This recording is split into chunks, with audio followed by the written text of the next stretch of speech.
ko'rinadi. Tushundingiz oyisi?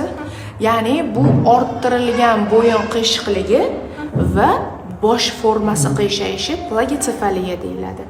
Hozir sizlarga masajdan tashqari уже bo'yniga varatniklar kerak. Ya'ni bolangiz yon tomondan yotadi endi, hali vaqt bor. Boshi sag'al bo'lsa ham, 100% bo'lmasa ham to'g'rilanishi kerak. Chunki bu yaxshi emas hozir buni bo'yin qiyshiqligi. Ko'ryapsiz, уже bola 4 oylik. Birinchidan qulog'i, o'ng qulog'i oldiga 90 gradusga surilgan. Bu bir.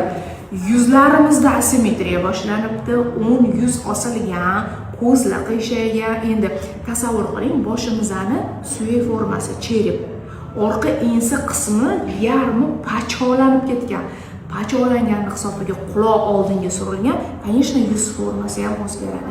Bola bir yog'iga o'ngga qarab yotavergandan yuz bir yog'iga osilgan, ko'zlarda уже asimetriya